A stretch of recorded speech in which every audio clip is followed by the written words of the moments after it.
Hi, Ole. Hope all is safe, all is sound, all inside, and away from this madness of this corona. So this is the last video, or second to last one, depending on how long this takes, that I will be sending for you all based on the topics that you had to learn. So I hope these things were beneficial. I still see some of you all not viewing your videos and just relying on your notes.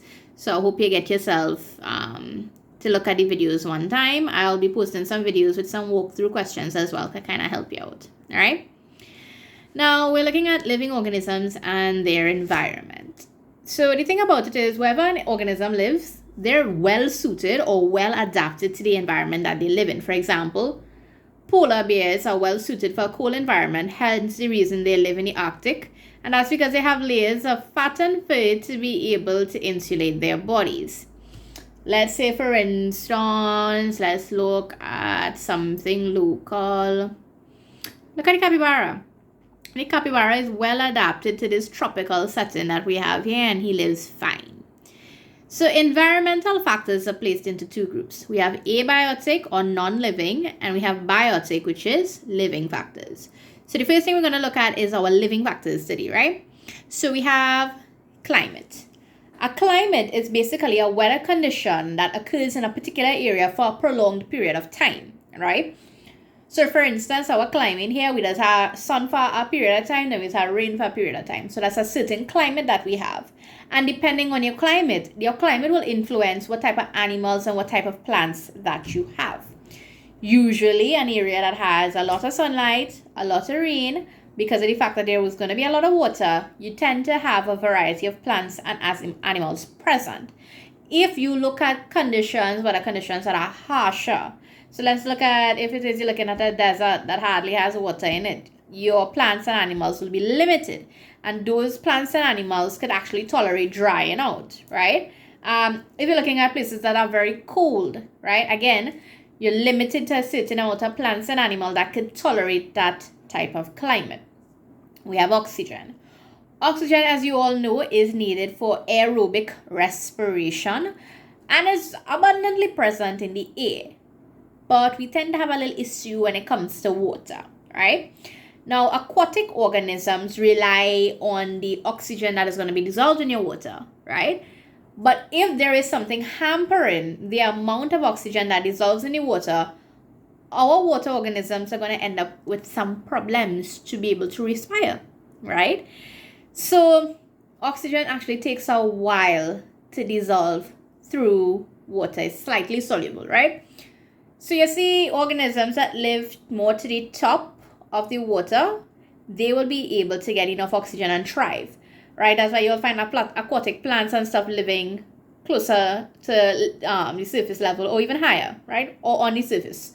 That's why sometimes you would see, like, even if you have fish tanks at home and the oxygen supply running short, you see your fishes come up to the surface, get the oxygen, go back down, right? It happens. It does happen, right? But if you go deeper into the sea, deeper into your waterways, you tend to have lesser and lesser organisms because of the oxygen availability that is there, right? Different organisms have adapted to living in different type of water conditions, whereas there are certain organisms like certain fishes that could be able to live in fast moving streams. Depending on how they direct their body, they're able to get enough oxygen, right? Still, lying water has little to no oxygen in it, whereas fast moving streams, they have an abundance of oxygen. When we pollute our oceans, our streams, our rivers, right, by sewage, by garbage, by whatever it is you use as your method of pollution, you're actually depleting your oxygen content because of the fact that these things have to break down.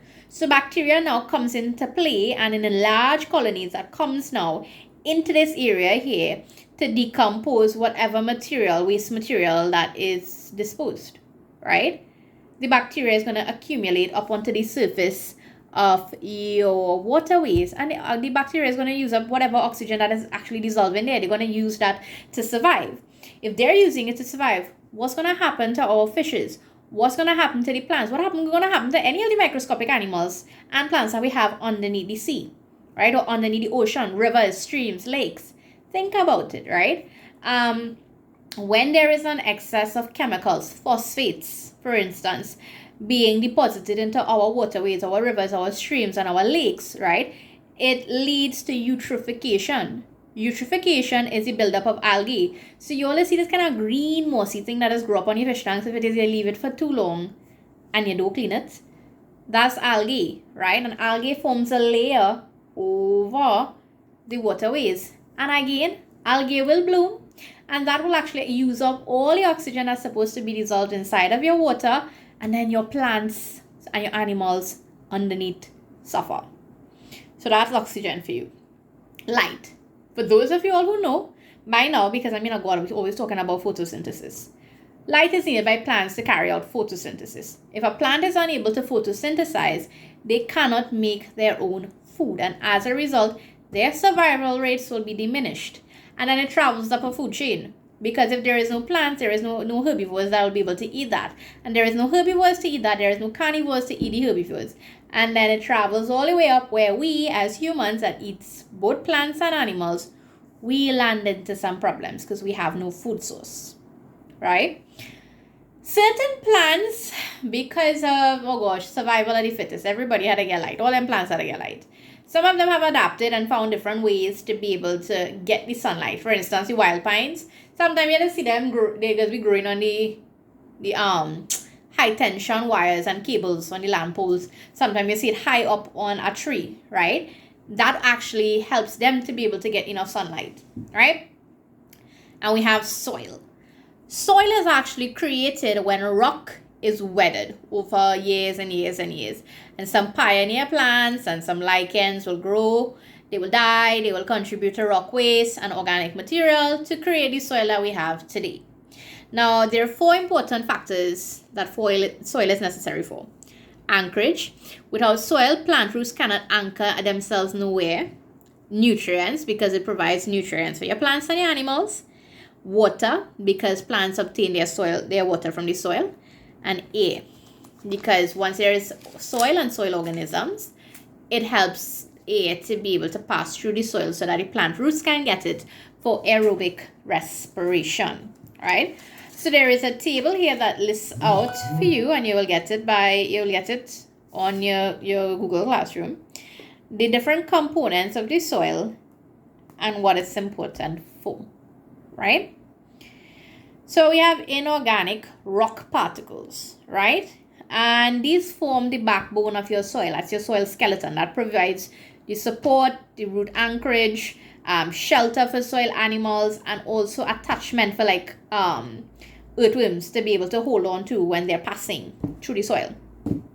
Water is obtained from rain, right? There's a thin film of moisture around the soil particles, which causes capillarity to happen and chemical forces.